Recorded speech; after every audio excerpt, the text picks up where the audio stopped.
ஓம் நமச்சிவாய சிவாய நமகா சிவே சிவே சிவே சிவே ஓம் நமோ நாரத நாராயணாய நமகா. இன்று வியாழக்கிழமை. இன்று வைத்திருதி நாம யோகம் ஷண்ணாவதி தர்ப்பணம் செய்யுங்கள்.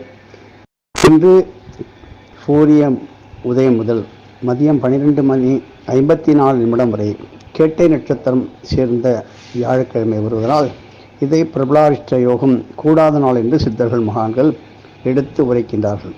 இதனுடைய தன்மை என்ன, இதனுடைய காரணம் என்ன, நாம் எப்படி ராகு காலம் யமகண்டம் மரணயோகம் என்றெல்லாம் பார்க்கின்றோமோ அதைவிட அதிகமான கெடு பலன்களை மட்டும் நம்மை சுற்றி விட்டுன்னு சொல்லுவாங்களே, நம்மை மயக்கிவிடும், மதிமயங்கும், செய்ய தெரியாமல் செய்வது, ஒரு காரியத்தை ஆரம்பிப்பது.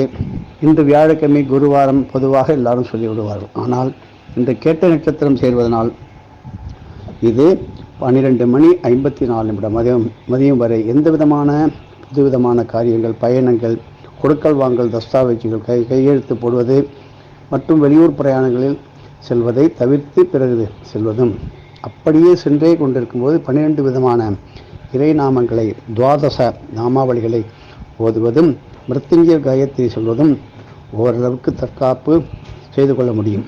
இன்று இந்த நேரத்திலே தவறான எண்ணங்கள், தவறான புத்திகள் இவர்களில் செயல்படுபவர்களுக்கு அதே விதமான கஷ்டங்களும் தண்டனைகளும் குற்றங்களும் மேலும் பெருக்கெடுத்து ஓடும். நல்லது செய்கின்றவர் எதையும் செய்யாமல் தான தர்மங்கள், இறை நாமங்கள், கோவில் தரிசனங்கள் அவர்கள் குல வழக்கப்படி அவர்கள் இஸ்லாமியர்களோ, முகமதியர்களோ, கிறிஸ்தவர்களோ, சீக்கியர்களோ, இந்துக்களோ யாராக இருந்தாலும் அவருடைய திருக்கோயிலுக்கு சென்று வரும்பொழுது இதனுடைய கெடுதலான பலன்களை கோவிலுக்குள் இருக்கும் வரை தடுத்து கொள்ளலாம். இப்படி ஒவ்வொன்றாக நீங்கள் பார்க்கும்பொழுது இனிமேல் ஒவ்வொரு பெருமாள் ஆலயங்களிலும் எந்த ஊராக எந்த கிராமமாக இருந்தாலும் கண்டிப்பாக, அதாவது ஆவணி மாதம் விஷ்ணுபதி புண்ணிய காலம் கண்டிப்பாக 1ஆம் தேதி 17 ஆகஸ்ட் 2024 அன்று சனிக்கிழமை வருகின்ற விஷ்ணுபதி மகா புண்ணிய காலத்தை ஒவ்வொரு ஊர் கிராமங்களில் உள்ள பெருமாள் ஆலயத்திலும் பாடல்பட்ட ஸ்தலத்திலும் செய்து ஆக வேண்டும் என்ற கட்டாயம் வரும். அப்படி விட்டவர்கள், அதற்கு தடுத்தவர்களுக்கெல்லாம் வீணான சோதனைகளில் மாட்டிக்கொண்டு பிடிப்பார்கள். ஆட்சியாளர்கள் இதில் கண்டிப்பாக கவனம் செலுத்தினால் அவருடைய ஆட்சியானது நல்ல பெயரும் புகழுடன் நன்றாக விளங்கும்.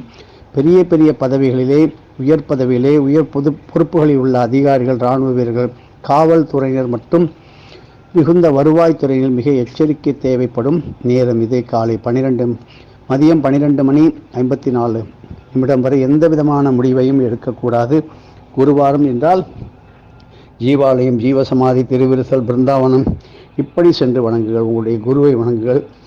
இப்படி தான தர்மத்தினால் மட்டும் நமது கர்ம வினைகளை கண்டிப்பாக கழிக்க முடியும்.